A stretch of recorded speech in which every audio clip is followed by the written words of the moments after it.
The only way you can gain anybody's trust is just to live in your truth. Right. And tell the truth. Right. And try to show up on time, which is major. Most people don't understand that, but never be late. Right. You can kill somebody, they'll forget that. But if you're late, you become that person that's always late. I think I've met most of the amazing, important people in my life on the dance floor.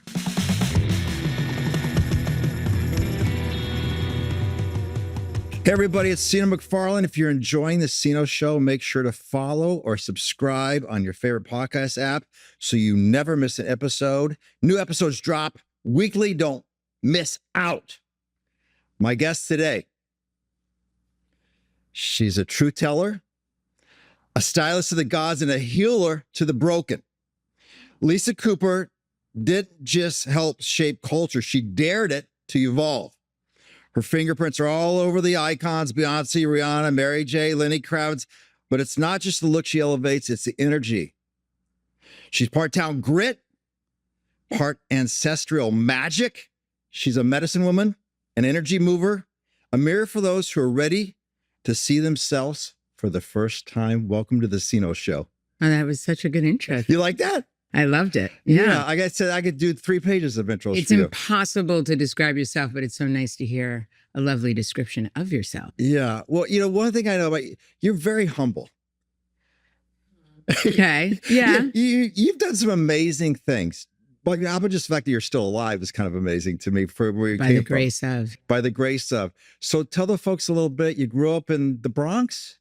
I was born in the Bronx, grew up mostly in Long Island. I'm definitely, and New York City. And I'm born and bred New York. Born and bred in New York. Even though I've lived in Los Angeles now for 20-something years. Yeah. Back and forth in the beginning, but a good 10 solid years here. I put in my time. You put in your time. But mom had an interesting problem with alcohol. Yes, I think that period of time, what is that, 60s, 70s, 80s, there was a lot of substance abuse, substance dependency. I think addiction was something that then was not talked about, spoken about. And I think drinking was a big part of the social life. Right. But you made a decision very early on. I got to get out of here. Yeah, it wasn't a healthy atmosphere at the time for me as a kid, and also where I think I was, where I was within myself at that age, and knowing that I had to make a very specific choice, either to stay or to go. And I took the leap and just left and moved into the city. At 15? 14, 15. So that's a big leap. Yeah, and funny, now it's a big leap, I think. But back then, there were a lot of people were doing that. Yes. I can't say how many or what the percentage is, but I think New York was definitely a place where you could make something of yourself from nothing. Right. And my God, did you do that? Yeah. And I mean, imagination was half the game back then, and probably still is. Right. But so you're 15, 14, and you moved downtown. Moved downtown in the beginning onto Broome Street. Right. Yeah. Right. Which looks exactly the same, but does not feel the same. Yeah, it doesn't feel. Yeah, New York's not the same for you anymore, is it? Yeah. No. But I mean, it's a whole new thing. I can't wait to figure out what the new New York is like. So walk us through those days, 15, 16, 17, 18. What was that like for you? What was going on? I think for me, it was, well, first of all, it was just a matter of like hustle and finding work, finding money, finding a place to stay, finding great people, forming a community and family, and just, I mean, then you were just in the street. It was just in the street, basically. There's no better way to put it. But when did you realize you had a gift? Like you got into hospitality, you got in. I don't think I realized I had a gift. I think again, it's a funny thing because I think I was, I say a lot of times, I was born late. I should have been born in the 50s so that I could have been in the 70s. And then, but I was in the 80s. But I think it was like perfect place at the time. And then being, I think, very present and very in the right place at the right time. And just following energy. What does that mean, following energy? Like, we didn't have cell phones, or this is even before pagers. So you just picked up on the energy and you went where you thought you should be. And usually you ran into who you needed to see. Right. Right. Oh, that's powerful. And you were responsible. You helped open up some very famous clubs back in New York City. Yeah, I was very involved in the nightlife. First and foremost, I was a big participant, but then that was where I started working. So I Right. started working in nightclubs and restaurants, but I think my forte was more in nightclubs. I started throwing parties. This was before bottle service, before promoting, before any of that existed. So you just threw an amazing party, and that's really all you had to do. Right. Yeah. Right. And then did somebody see you and go, "Hey, we're opening a club. Will you be great for us?" What was your first big club that you opened? I first worked at Danceteria just in the elevator. First I was in the elevator, then I think I was in the coat check. Then, you just sort of like word of mouth, and you went around. And back then you would just go places and be like, can I work here? Basically. And it was a yes or a no. Right. But I also think, again, following I think just first of all, listening to my instincts, definitely. And then following the white rabbit, so to speak, oh, that looks great. What's that? That's really cool. I'll go do that. Right. So when you think about things and you're looking back, and remember, I know for you, it's like, I know, but for our audience, it's a special time in the world, New York City during that movement. What was something that the first time you said, like, that is so fucking cool, I want to be a part of this? I think that comes from when you're a kid and you're watching movies and theater and seeing New York through this sort of very romantic, stylized eye. I love movies. I watch everything. I've probably seen everything ever made, and I retain the most ridiculous parts of these films. I'm super visual, and so I think my whole love for New York happened when I was a kid, just watching it through film. TV never really captured New York. It was really movies. There's this one movie, what was it? They used to show, remember the 4:30 movie in New York? Or are you from the East Coast? No, I'm not East Coast yet. 4:30 movie was this thing that ABC had, and I don't know what the fuck was going on through the 60s, 70s, and 80s, but they showed films that really like no children should be watching. And it came on at 4:30, an hour and a half before the news at 6 o'clock. So it was this weird, Wow. It was like a latchkey kid, like secret. You had to come home from school, you had the latchkey, you opened yourself into the house, and you were not allowed to go back outside or let anybody into the house. So from that time, before my mother got home, it was free range. And so I would watch the 4:30 movie. And I remember that movie, Panic in Needle Park. Oh, yeah, Al Pacino. But it shows this very interesting little section of the Upper West Side. And at that time, I was very keyed into sort of this area of 68th, and because that's where my mom's best friend was. That's where we spent a lot of time. So for me, it was always this visual scene through film first. Oh, wow. And I saw it. 4:30 movie was crazy. I don't know. They would never show these kind of films on TV today. Right. Right. I mean, they would, but they would be super edited. Right. I think that they were just I don't think they're showing Panic They in were Needle just so lazy. They were like, just 4:30 movie. It's got to be 90 minutes. And there's like, boom. And it was every day, Monday through Friday at 4:30. Wow. And you saw that, and that just lit you up a little bit. That, not just that, but I'm saying that style. Yeah. That type Midnight of Cowboy. All of it. Yeah. Midnight Cowboy was on 4:30 movie. I had a feeling. They took that off real quick when Right. and also this is the time of the beginning of this kind of late night public access, which was a whole other way of drawing you to New York City. There's a lot of great crazy public access going on at that point. Wow. So along the, talking about being in the right place, right time, you met the great Keith Haring. Yes. That, and I say this all the time. I think I've met most of the amazing, important people in my life on the dance floor. Oh, tell me, I love that. Tell more about that. Yeah. I think back in that time of me being a new kid on the block, the dance floor was the thing. And most people, no matter what you were doing in New York, you spent at least 2 nights at some club or nightclub or dance club or something in that range. That was kind of the place to be. That was the place to meet people. Right. This is post Studio 54. I think the nightclub was its own art form for sure. And there were amazing clubs back then. Can you tell about some of the clubs? Yeah. I don't know. I think my favorite would be Paradise Garage and Better Days, and these kind of like gay dance clubs that would last all night long. There's then work-wise, I think for me, Danceteria was such a great example. It's like 6 floors and each floor is different, and this is a very different time in New York. So there was really no strong differentiation in who and what. It was everyone came out. Right.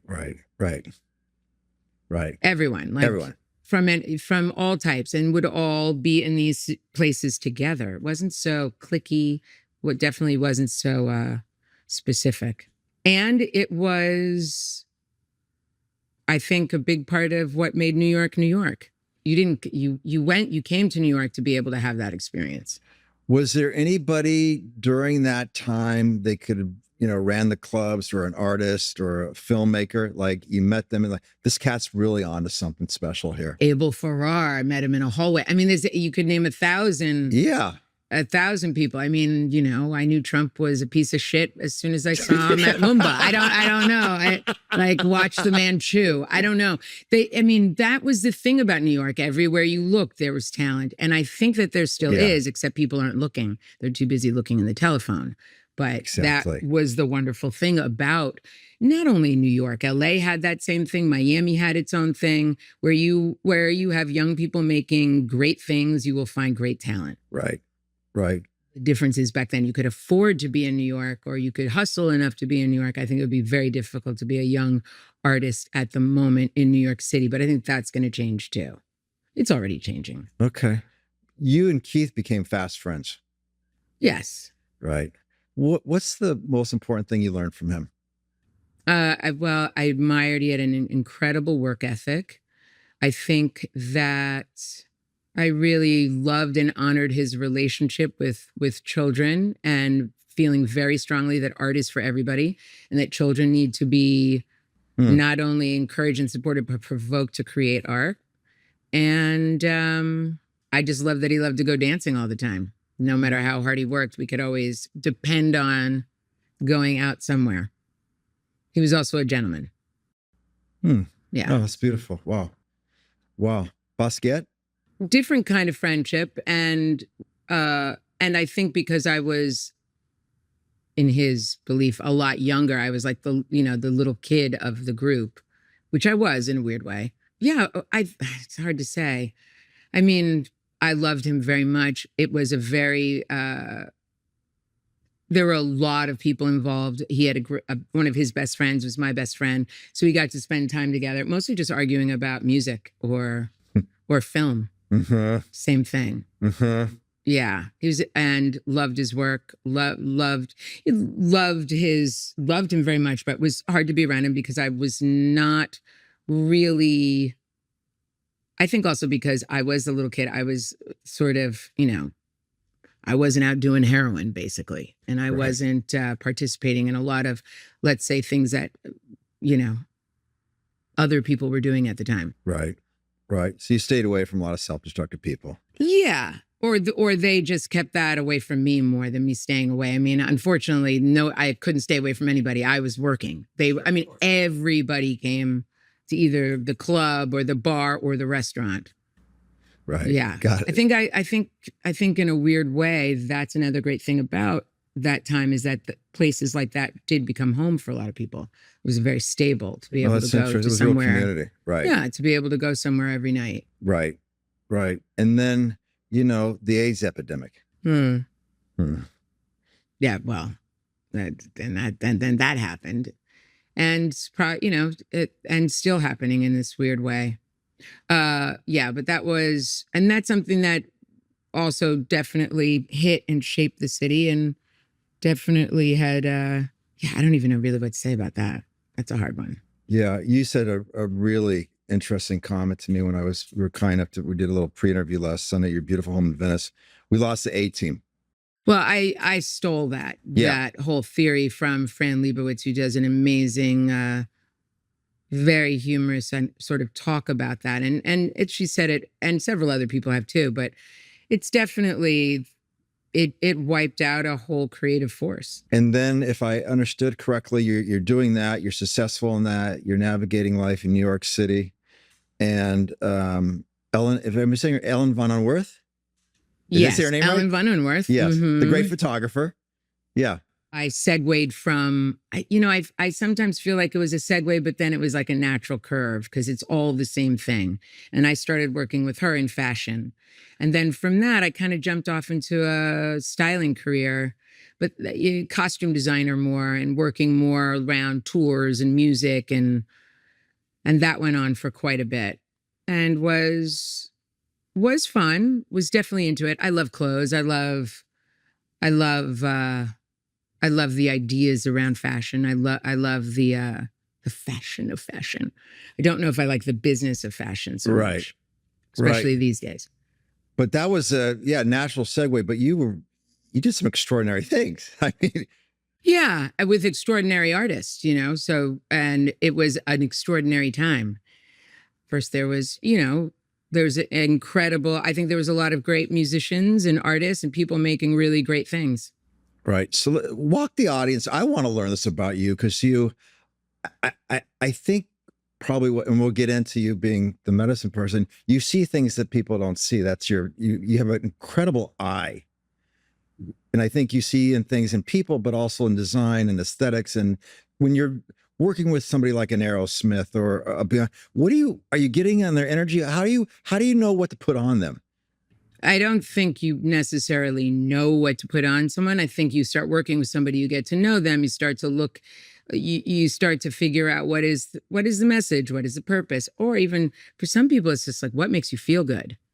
Like, what would you like to, what would you like to be wearing? How would you like, I don't think it's so, I think now very much people are like, put this on, this, you're getting paid to wear this and but I don't think that was the case back then. And I think it was nice to create an image and create a style and a story together.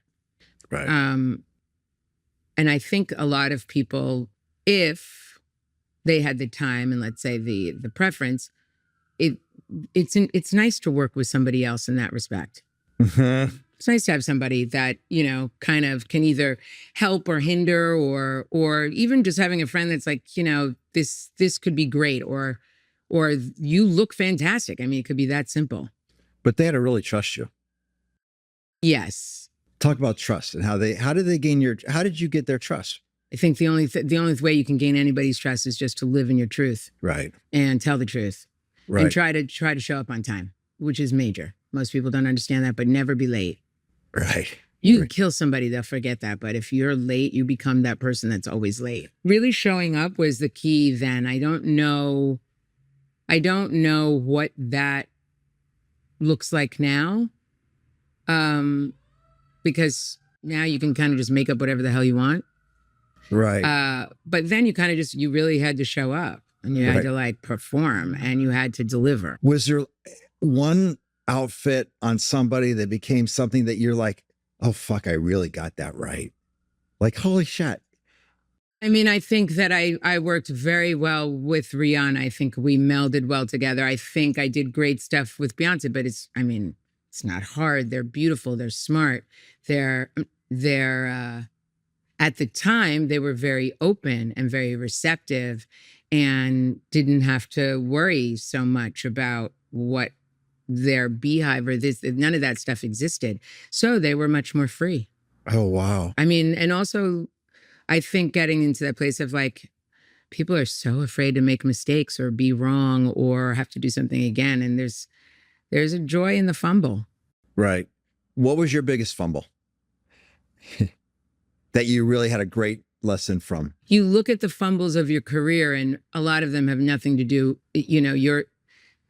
sometimes you're catching the ball, sometimes you're throwing it, right? To keep with this really ridiculous analogy. But I feel like another mistake I may have made is, being such a like, I'm not leaving New York. And I didn't even leave there till I was 40. Maybe if I had done a little more experimenting early in life. I mean, I traveled so much, so it's hard to say.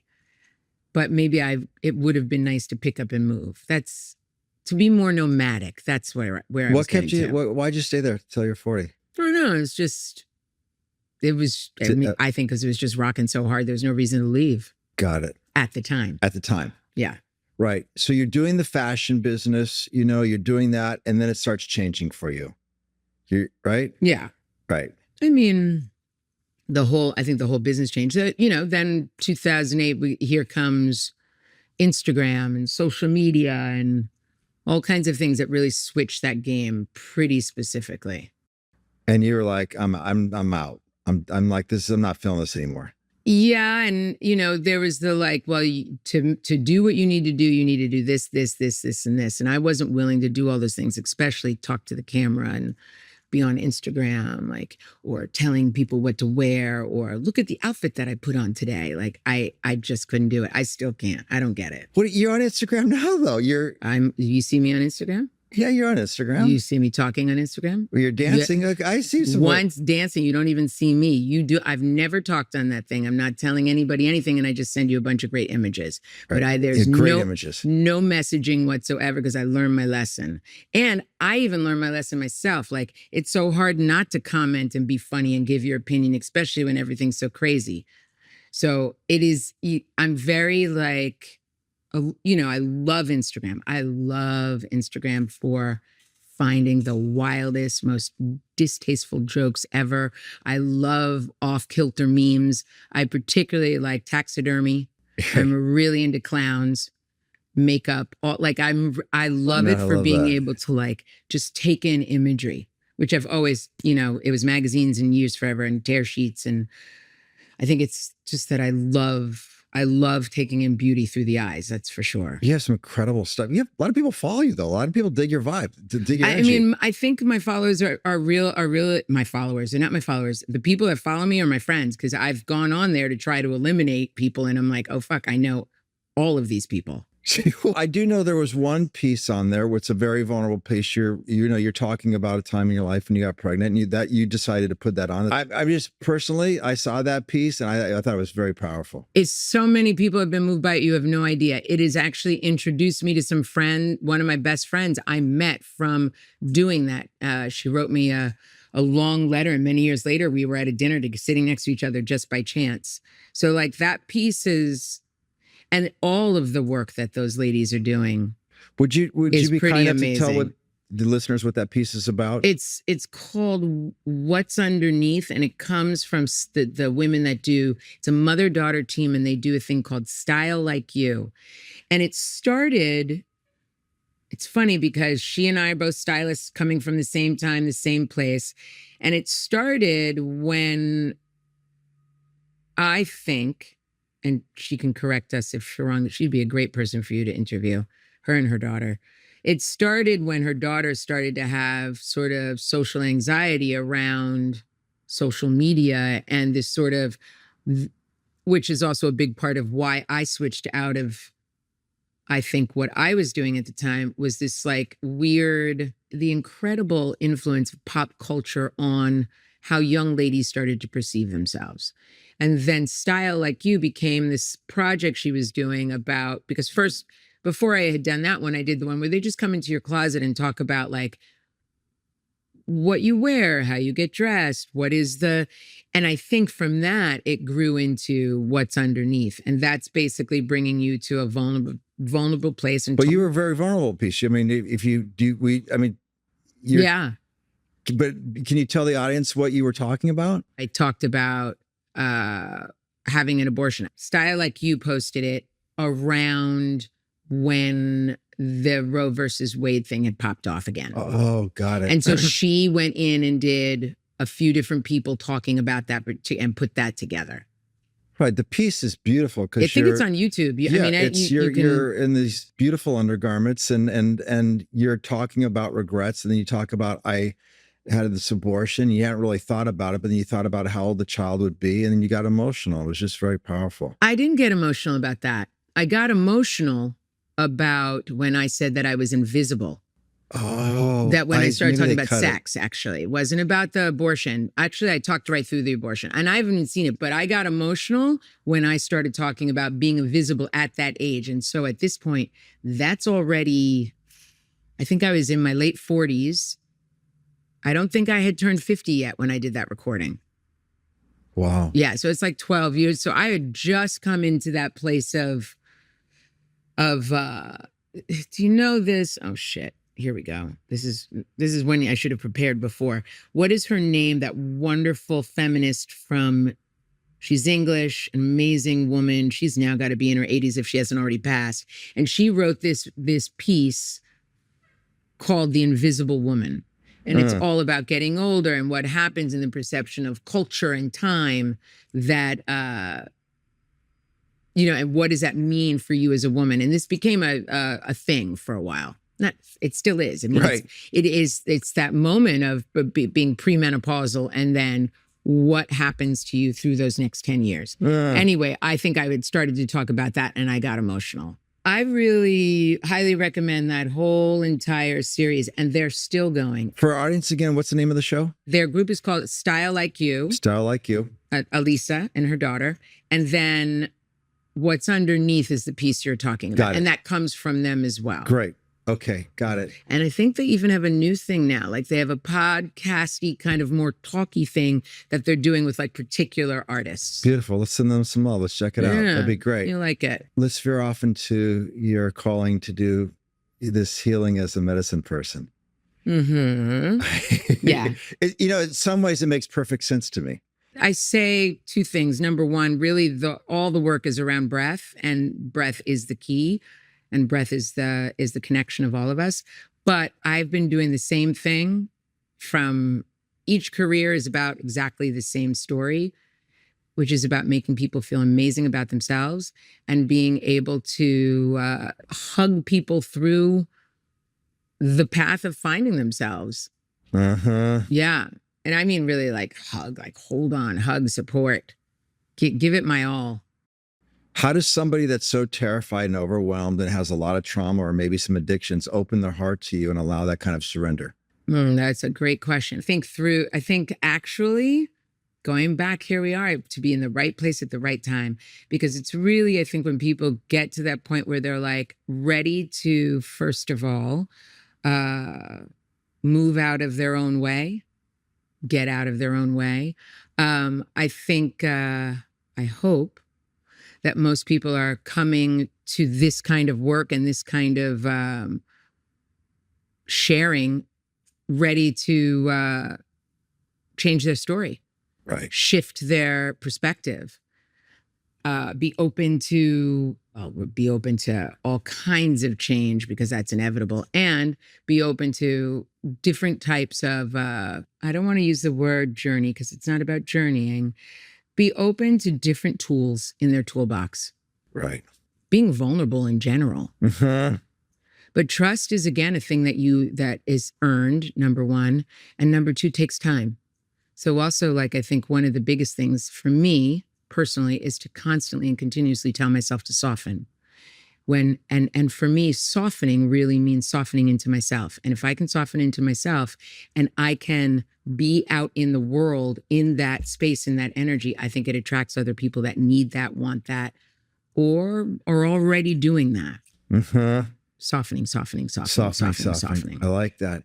And how long ago did you start doing these,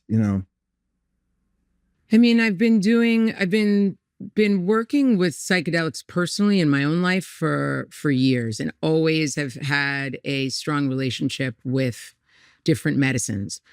I think after going through an experience myself and realizing how feeling that I was able to support people and facilitate the experience of letting go, of letting things die, of getting rid of, or changing story. I feel like, first of all, I'm an incredible listener, even though I'm super bossy, and that I know how to slow down and take the time. All right. Got it. Interesting. I've always been a big proponent of saying it like it is and some say telling it like it is, saying it like it is, and then being able to also help someone receive it like it is. Got it. So how do people find you? Well, first of all, I already know everybody, so that's one way. And I think through word of mouth. I also think, again, people chasing energy. Game recognizes game. I love that. And That's it's really true. And then also, like for example, let's say you had even us talking about this right now, or us your other people here that are in the office hearing this story, something might click somewhere. They'll hear somewhere else. Oh, what I tend to lately have been getting a lot of people calling me because they've had these crazy psychedelic experiences and now they're too afraid to do anything else and they didn't integrate and they don't know. So a lot of the work I've been doing is just getting people to come into a breath practice of one form or another. I work with breath and the practice of breath and the practice of deep breathing a lot, even in the way that I facilitate, even in the way that I negotiate. Oh, you tell me more about that. You're just starting to use your own breath as a tool to regulate your nervous system, help you make better decisions. I'm a manifester, 3-5 manifester. So I should be taking a moment, a beat in between decisions anyway. Slowing down. Here we come back to softening. Mm-hmm. And staying soft and staying open. You're probably going to realize when you're in the right place at the right time. Mm-hmm. I mean, I hope. Listen, it's hard for me right now. It's a real struggle. I'm turning 60 soon. I've got to still be on the hustle and, supporting myself and supporting other people and keeping myself healthy and physically healthy, mentally healthy, my God, spiritually healthy, to be able to sit and hold some shit. Yeah. First of all, be able to hold my own shit, look at it and toss it to the wayside. No reason to hold on to it for too long. And then be able to, take it in, hold it for people and know when to get rid of it. A lot of clearing, a lot of cleansing, and sometimes just saying no. Oof, that's hard. Talk about the power of saying no. Yeah, still trying to master it, obviously. I think we all are in this weird way, especially saying no to things that have become our habits, our emergency pack, so to speak. I think sometimes realizing that, I haven't had to, there's only been a few people that I've had to literally say no to. And that's me just by, first of all, listening to my voice and listening to myself and my instincts and knowing that this is not a good situation. Mm-hmm. Another thing that's coming up, I don't know if it's coming up a lot for you, but a lot of people coming to me talking about suicide, talking about ending their life, and so for me, that is a whole, let's deal with that. What is that? What is really happening here? Mm-hmm. First of all, because I truly believe if you want to kill yourself, you can kill yourself. I don't have and I also don't put a lot of stigma around it. Like if this is your personal choice, but then there's 1,000 ways to do it where you don't affect everybody else in your life. Right on. And I think when we start talking about death and what it looks like and what it really means, coming back to breath, by the way, soften. There's a whole, first of all, there's a whole industry there that is just waiting because we are at the age where we have to start helping each other around these subjects and around letting these mini deaths help us to prepare for the one that is inevitable and the one that should be beautiful. Oh, that's talk more about the mini deaths. That's something. Well, I can only talk about my personal mini deaths. Yeah, please. A career ending, at its height. Relationships projects that were should have gone, didn't succeed, letting failures die and be okay with it, which is not how we are conditioned or trained. And the mini deaths are the one, it's like, if you let a little thing die, then you have some room, you have room and space to create something new. You cannot give birth to something if you're holding on to all this dead, whatever it might be, energy, weight, people, And I'm not saying you need to wipe the slate clean. You just have to find where the trauma is hidden within you. Mm-hmm. because it's not always here, by the way. Of course. It's not always in your head. Actually, quite frankly, the trauma is usually hidden all over the body as well. How can you excavate? How can you exercise? I told this woman the other day she needs an exorcism, and she went into this whole weird like thing. And I was like, no. I mean, really, first of all, from the gut. We could be here all day talking about the gut, but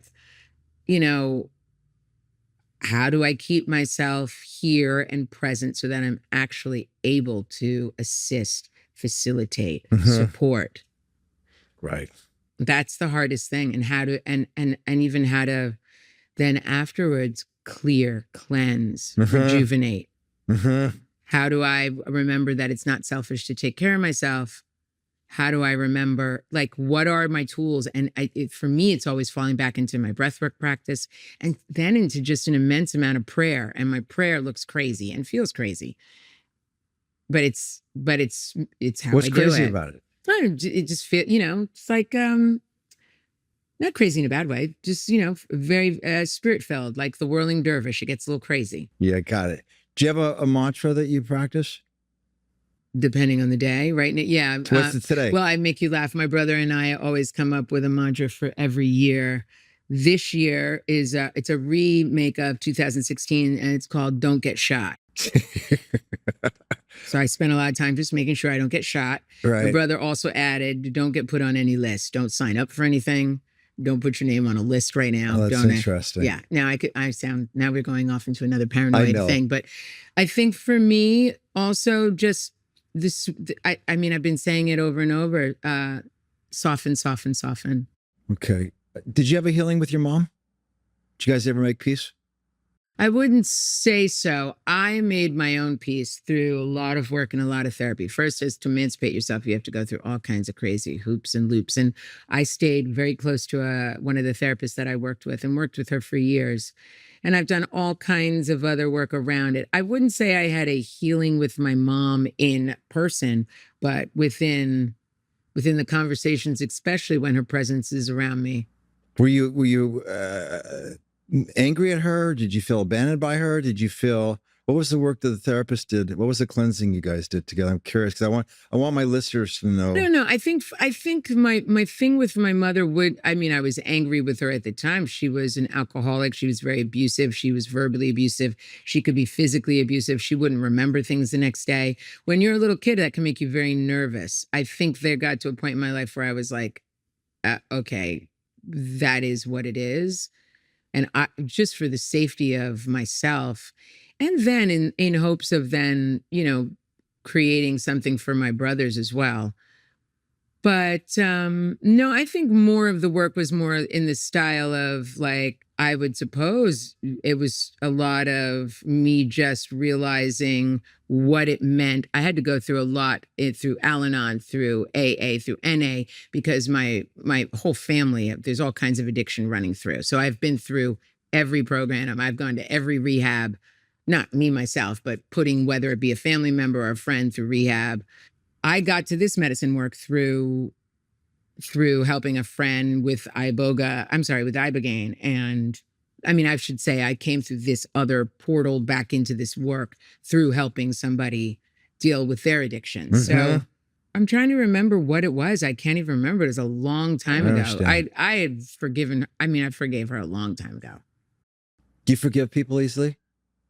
Yes and no. Right. I have a memory like an elephant. But I'm a big proponent of never say never, because you never know what will happen later, but I'll cut a bitch off in a second. And I don't, and I'm being funny, but I truly believe that right now, a big part of everyone's work is to just be around people that make you feel good. Yeah. To talk more about, it's beautiful. You're right on the money. Talk more about that. Right, especially right now, need to, first of all, get back in real time and be back around people. I think, I think community is everything, and it's a lifeline. And I think, for me, I'm 60 now. I don't have a lot of time left on this planet, and I'm certainly not going to spend any energy on anything that doesn't make me feel good anymore. I think it's also important to know what makes you feel good and what makes you feel bad. Yeah, right on. Oh, that's beautiful. And I think a lot of people don't even know they don't know what makes them feel good. Yeah. I think that's also got a very funny connection to shame. And I think that's one of the biggest viruses that we have, is carrying around a lot of shame that doesn't belong to us, which ties back into addiction. Of course it does. I don't know if you saw the sign on the door. I have actually a sign that says "No shame allowed." Fantastic. You like that? I agree. Yeah. Shame is not my game. No shame in my game, no blame in my game. Mm-hmm. Yeah. Talk about the art of manifestation. What does that mean to you when you manifest? Well, my human design is I'm a manifester. I'm not really a big proponent of we're going to manifest this and manifest that. I definitely come from a more mindset of you work hard to achieve what you need, and what you deserve comes from the work that you serve, right? So, but I do believe that words are spells, and that you basically are responsible for being your hype person and big upping yourself and making sure that that you're the shit, which is interestingly where psychedelics can really come into play, because there's also an amazing amount of joy and bliss and love and humor and laughter and basic good time that can be achieved through psychedelics. It's not this, dark night of the soul every day, all day. Sometimes you just need to be kicked back into your happiness. Yeah. Oh, I love that. Yeah. Yeah. How do you get kicked back into you're the shit? Getting friends that tell you that a lot, and being around people that really love you and get you and know you, and and having you each mirror to each other how amazing you are. You have, I think this is a quote from you, but it's wrong is wrong, even if everyone is doing it. Right is right, even if no one is doing it. It's not my quote, but I know what it is. It's a quote. It's not mine. I think I posted it. Yeah, yeah. Yeah. I mean, why'd you post that? We could put it on to anything that was happening today, because it is the truth. The truth is the truth. There's no gray area. This new thing now where facts aren't facts kind of makes me laugh. Comes back to this thing I think of everybody, again, coming back to softening, taking time, being in real time, having discussions, actually reading books and seeing, watching films, learning from each other, sharing, storytelling. I mean, yeah, all the things that make us who we are, we've kind of lost touch with. How do you deal with Debbie Downers? My opinion first is that it starts with your stomach. All your moods, everything that's going on with you starts with what you're eating, how you're digesting, and what's going on in your stomach. So usually the first thing I tell people, especially around depression, maybe wanting to get off their SSRIs, or what I'm hearing a lot of is, I'm on this for my depression, I'm on this to go to sleep. Right. You're taking both of these things. What does your pancreas look like right now? So when a lot of it is get your stomach, get your gut together first. Try to get off of whatever it is. I mean, I'm not saying don't listen. Drugs and SSRIs and things are super helpful with certain situations. But this is a lot of what I think is happening is there's been so much self-medication in the last 5 years, especially through COVID and through whatever we want to call this financial crisis. Anything can drive you to a full-blown depression, and anything and everything is triggering. I get it. But in trying to find how to tap into your source, I think clarity is key. I usually tell people to go do Cambo, clear everything out first and then start to look at what's happening here. I think therapy is vital. It's amazing how hard it is to convince people still. Right. Yeah. I think talk therapy. I think somatic therapy, which is now really being pushed to the forefront, is also vital. And you can look at that dance. There's so many forms of somatic therapy that you can move into. I mean, I suggest it all the time because most people don't even want to move. Yeah, this is true. Yeah, you're big into dance. I love that. And also really like, even if you just walk around the block. Yeah, come on, get out, do something. Shake I it have up a one of little my best friends right now, just getting her to like, just get outside. Got it. Good. So let me ask you this. The listener that has never done psychedelics, they don't know where to start. Where do I go? Is it psilocybin? Is it ayahuasca? Is it DMT? Somebody not knowing and they're scared, but they want to do something. What's your counsel to them? I think first, really listening to what's calling you. And so in that, you might need to know what the different possibilities are. I feel like there are some great people right now, some great concierges, trusted people. I think asking people you trust know what you're looking for. Are you looking for a week-long experience? Do you want to do something that's more one-on-one? What is it what do you want to work on? Got it.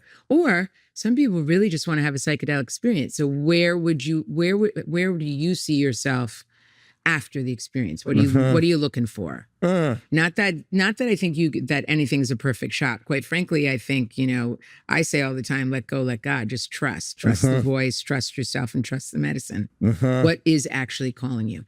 And really, more importantly, is it calling you? Ooh, yeah. Are you just curious? Right. And that's cool too. Right. I totally support that. Interesting. There's nothing wrong with journeying at all. Right. Highly suggest it. Right on. Okay. All right. Just some random questions. I love random questions. Favorite book? Ooh, Geek Love. Geek Love. Do you remember that book? I don't remember Geek Love. Kind of. What were you? Geek Love. You got to remember because I know you read it because it's so freaking crazy that it sticks out. And they've tried to make a movie out of it so many times. It's by this. It's a story about a circus and about a young albino freak. Right. And this whole beautiful story. It's so well written. It's crazy. Catherine. I forget what Catherine's last name is. That's my favorite book. Wow. When did you read it? How old were you? When it first came out. So I was probably in my teens. And then I read it again probably 10 years ago. The fact that it's been bought, sold, and they were never able to make it. Huh? Oh, okay. We're putting it out in the universe. Someone's got to know they can make this thing. A beautiful book. And she wrote many more after that. Right. Then after that, I Margaret Atwood, Mad Adam. I really like science fiction. So that's my jam. Yeah.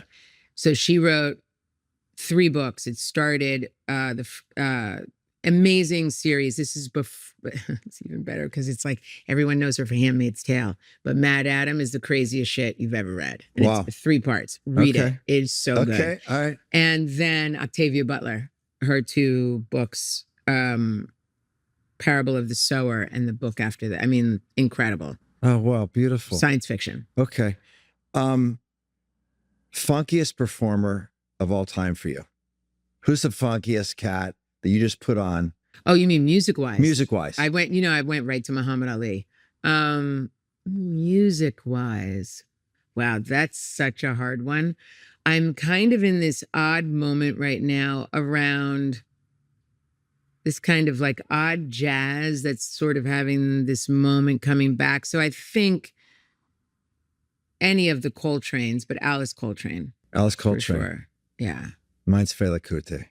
Yeah, what did someone sent me his other son just made this incredible record the other day. And I was like, oh, didn't even realize. Because I knew Femi was making music, but he has another son that's now kind of killing it in Africa. And how about film? When you go, what's the one you're watching every year? I know it's a tough one. There's so many, but really, I think my all-time favorite movie is Harold and Maude. And then everything else he's ever made. And then I just told you earlier, what about Bob? Because, and believe it or not, I can watch The Wedding Crashers over and over again. You always find something else in there that's so fucking crazy. You're like, how did I not see it the first time? What? And that's one of those films, again, when you watched it the first time, you were like, wait, what? Because you couldn't even believe that it was so simple, yet it was so good. It's a great movie. Now I'm stuck in a whole... I'm mostly just watching weird European dark shit because they're still making good stuff, Do you guys know about Canopy? No, I'm afraid to even know what this is. First of all, you know what Libby is? No. Oh, this is. I'm like you on the computer with this stuff. I Okay, don't know. so this happened because I read. I can read 3 books at the same time. And sometimes I'll read and then I'll get the audio to go with it, especially if I think it's over my head scholastically. So I'll like have the audio going and I'll read the book. And then I was like complaining one day about my fucking bill. It was like ridiculous. And she's like, "What? Well, it's for free." And I'm like, "What are you talking about?" She's like, "Libby, you don't have Libby?" So Libby is through the Los Angeles Library. All you need is to go online and you get a little digital card, your little library card, and you tell them the 3 libraries that you pretend you want to be at. Although I do go to the library, I go to the really nice one in Santa Monica. And you basically have access to all of their books. You can borrow them for your Kindle or you can do the audio like I do. And Whoa. you can order as many and they act like it's really the library. It's like a digital library. You can also borrow thesis papers, anything that you could get at the library, you can now borrow through Libby. And Libby is connected to a streaming service called Canopy. And Canopy is basically like having Criterion and it is the weirdest streamer because it has the craziest films from all over the world. Wow. And they particularly, like me, really like dark Scandinavian, Polish, Russian. It has anything you want, basically, called Canopy with a K. This is an amazing tip. And you can watch This is the tip of tips. You can watch 10 movies a month for free. No, 20 movies, some shit, a month for free. Wow. Yeah, free. Okay. You could pay for the rest, but free, at least 10. I love that you found that. Dude, my nieces are geniuses. You're like you're a spiritual scavenger. You find these gems. Yeah, I'll take whatever I can get. Free is my favorite word. What's your favorite era for style? I really love the detailing around Victorian. I think very much, and then. Of course, I love the 70s visually, but really, like when it comes to the clothes themselves, Victorian would be my Victorian. Yeah. Okay. I love anything handmade. I mean, everything then was handmade. Oh, I bet. Oh, that's beautiful. Is there any cooler cat than Bowie? Yeah, Muhammad Ali. But so yeah, what's your fascination with Ali? I've seen Muhammad Ali quite a few times. I've been around him a bunch. My favorite Muhammad Ali story is I don't know where I was going at 8 o'clock in the morning. I was on Rodeo Drive because I used to do all these little back cuts up into Hollywood because I was living, I don't even think I was living here yet. I was probably at a hotel. And he, for some odd reason, him and his friend were walking down Rodeo Drive at 8 o'clock in the morning. And when I first drove by, it was like 3 people, 4 people. And then there's like hundreds of people around him. And he was just sitting in the middle of Rodeo Drive, just hanging out, talking to them. Doing his thing. I mean, he's so powerful. Mm-hmm. I think Michael Jackson. I could come up Prince. I like Bowie, don't get me wrong. And I'm very close with Iman. Yeah. She's like one of my favorite humans. And he was lovely too. And they were my neighbors. So I saw them pretty much every day. In Soho. Yeah. Yeah. I lived on Lafayette and Prince, and they lived on Lafayette and Prince. Right. We lived cat-a-corner, basically. Wow. Okay. So let me ask you this. But that's a good question. You know, my job is to ask the good questions. Can art still be revolutionary in a world so driven by clicks and commerce? Well, the clicks and commerce is crashing dramatically and probably. So, yeah, I think the only thing that people can be doing right now is making new things and creating stuff. Art, yes. Mm-hmm.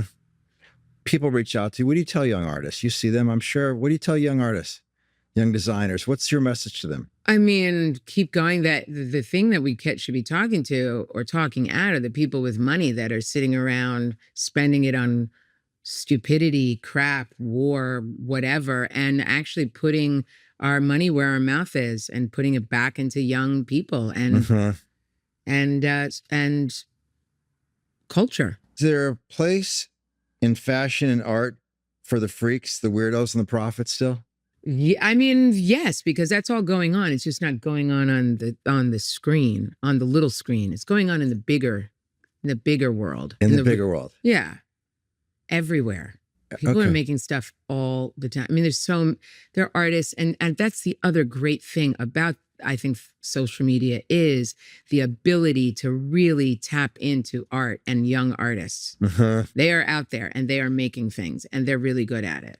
What do you want to say to the person in the audience that is terrified, overwhelmed, the world's loud, not sure who to trust, very confused, baffled, and don't have a lot of hope? I mean, first, you have to find a practice. And that practice can be anything, but really a practice that you can tap into and that actually, feeds you something back, whether that be breath work, whether that be, some people it's just simply going to the gym. Some people it's writing. Some people it's cooking. I mean, finding something that you can find a little bit of joy. And really, on the other hand, I think therapy and talking to people and finding community, those three things together are vital. Right on.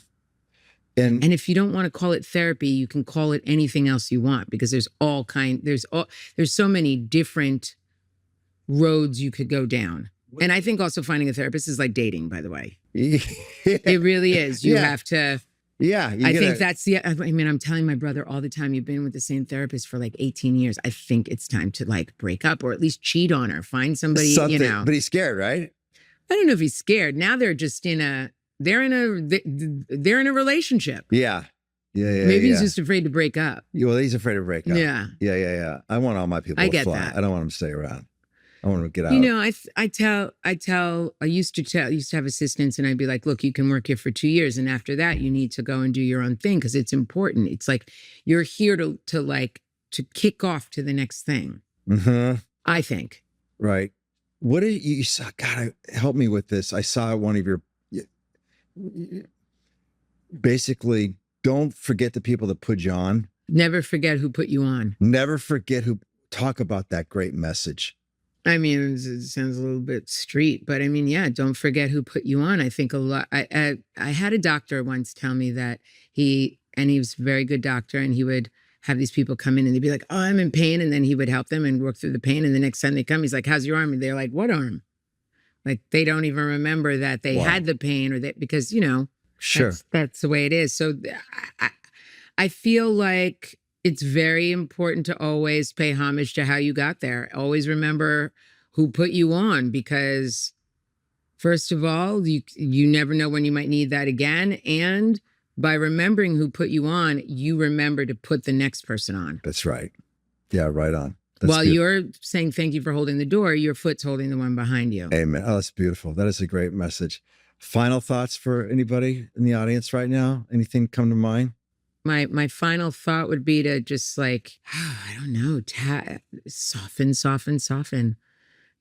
or really taking that time to just really soften within yourself. Right. I want to, I know you're very particular about doing things like this, and you don't do things like these podcasts, not your thing, right? Oh, well, yeah, maybe, yeah. I know, but I want to. But I was really flattered that you asked. But I want to know how much it means to me that you trust me to come in here and tell your story. It's an incredible, it's a blessing to honor you and what you've done in this world. You're a powerful human being, and I'm very grateful to have met you. Oh, I appreciate that. Thank you. Because I relate to your little girl. You and I are very similar. I know you just don't get out and do what you do. To leave at that age, I know what it's like to be in your home and do what you've done and still have energy and light, and you're a healer now, and you don't forget. I relate to that. I appreciate that. I value that. You're my sister that way. Thank you. The Seano Show is a production of iHeart Podcasts, hosted by me, Seano McFarland, produced by Pod People and 28th Ave. Our lead producer is Keith Cornelek. Our executive producer is Lindsay Hoffman. Marketing lead is Ashley Weaver. Thank you so much for listening. We'll see you next week.